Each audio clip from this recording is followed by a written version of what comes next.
Anybody who knows me knows that ludicrous enthusiasm is my middle name. Okay, so also I am a licensed psychotherapist, and Philip mentioned that we're going to be here talking about a lot of feelings tonight, so I think that makes me the official licensed psychotherapist of the Revolution and Revolutionary series. I'm here to help you all. Just remember, while I am a psychotherapist, I'm not your psychotherapist. Unless I am, in which case I'll be sending you the bill at the end of the night. Okay, so it's strange being a part of American history, being at the edge, the leading edge of a movement, before the movement even got its name. Without meaning to, I became John Hancock, signing my name first and proudly to a declaration that started a war, changing my life and the lives of everyone else who signed that document. I'm a therapist, like I said. In 2013, I started working at a group practice owned by a man, another therapist, who turned out to be breathtakingly unethical and abusive toward the entire staff. He engaged in sexual harassment, bullying, emotional and verbal abuse, coercive control, drinking on the job, and who knows what else. He got away with it for decades, keeping victims isolated, separated, frightened they'd each keep their heads down and leave as quickly as possible, and he'd move on to the next. I still think about all of those isolated victims, some convinced it was by his twisted manipulations that it was their fault. But somehow when he locked in on me, I knew better. Maybe because this wasn't my first narcissistic abuse rodeo, and being Southern and big-mouthed, I wasn't willing to take it alone.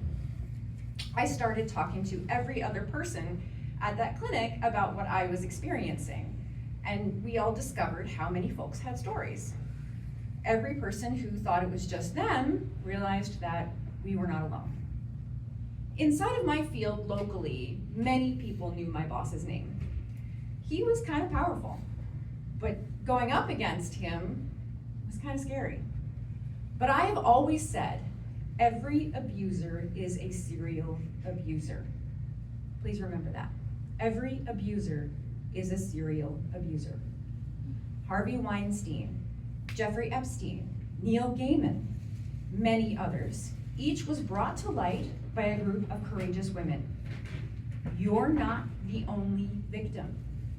Find the other victims, and there you will find your power and your courage. So we started having secret meetings off-site.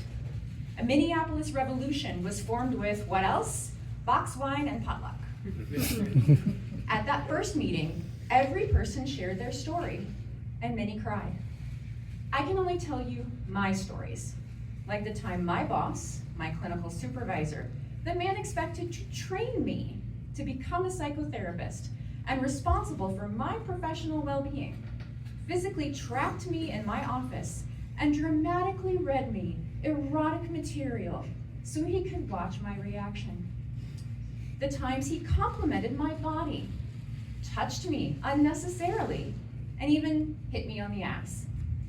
The time he refused to sign my licensure application because I had started to push back. All of the retaliation and bullying, more than I have time to tell you about. And that's just a few of my stories. Some of my colleagues got it way worse. The one story I can tell you about a coworker, because he can no longer tell you himself, is about a coworker who took his own life after experiencing sexual harassment, bullying, and other abuse in our workplace. The shock and grief that went through our resistance cell was indescribable. This truly was war with casualties, and from then on, I never stopped fighting. We reached out to former employees to join our revolution. We identified dozens of victims going back decades. And due to these secret meetings, we did two things. First, we submitted over a dozen formal complaints to the Minnesota board that oversaw our boss's license to practice mental health care, asking them to revoke his license, which would force him to shut down the clinic he owned and operated.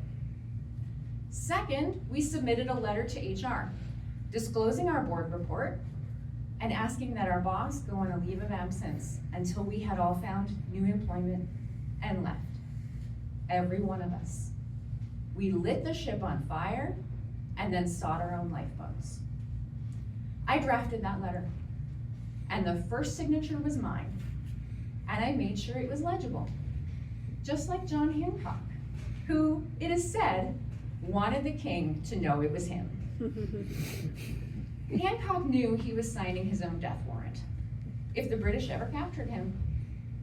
While I didn't have quite that certainty, it was the most terrifying thing any of us had ever done. We knew that our boss had a concealed carry and an obsession with workplace shootings. We knew that he was unhinged, and we worried what might happen.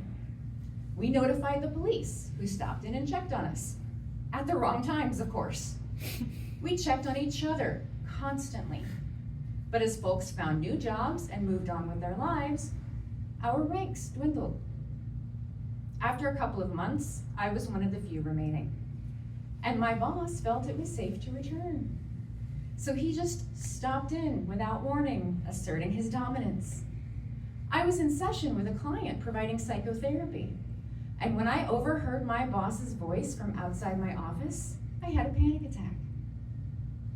Somehow, I managed to keep this hidden from my client and continue to do my job. Can you imagine? Imagine doing your challenging job in a meeting, outwardly exuding professional calm, while inwardly terrified that a gunman is about to bust through your door, because he knows that you, my friend, are John Hancock. There are many things about that revolution that make me angry still. One of the worst is that back when I first started telling my stories to my colleagues, the men whom my boss highly respected all said two things to me. One, just try to avoid him. Fucking kidding me? This was physically impossible. The man would wait for me outside my office, outside the restroom. Or the one that really pisses me off even more. I didn't realize he had gotten that bad. Or I didn't know he was still doing that stuff. Earlier, I mentioned Harvey Weinstein, the Epstein files, Neil Gaiman. The Me Too movement is full of serial predators surrounded by systems of people, conveniently clueless people. You didn't know, or you didn't want to know, or you didn't want to believe it, or you just looked the other way. The original John Hancock wasn't a woman. None of the founding fathers were, strangely enough. My former boss's ability to evade the consequences for decades are of course rooted in our nation's founding culture of misogyny. The culture of silence and tolerance that protected him are the same culture that empowers mediocre white men while oppressing women, BIPOC, LGBTQ folk, disabled folks, and other marginalized folks, and has done so in America for over 250 years. Now you may be wondering by now, what happened in our war to the complaints we filed against my boss? It took 4 years. Finally, he surrendered and the clinic closed. We won our revolution, but it was a Pyrrhic victory. I walked away with PTSD, a damaged career, losing about 10 grand in legal fees, and carrying a tremendous burden of anger and grief. Our coworker lost his life. I can't even say what others sacrificed. I've been called a hero, which fills me with both humility and pride. But I want to emphasize, as much as I possibly can, I was not the only hero in this fight. So many people stepped up before, with, and after me, came to secret meetings, put their careers on the line, kept each other encouraged and safe. We had email chains longer than you've ever seen. Each of those people deserves to be up here telling you their heroic story. And that's why our revolution worked. Not because of my big southern mouth, but because we all spoke up, worked together, cried together, debated, decided, supported, and were willing to hang together. 56 people signed the United States Declaration of Independence. We had maybe a quarter of that sign hours, and maybe more invisible ones. Why did it take so many damaged lives to take down one harmful person? The strangest part was after it was all over, returning to the rest of life.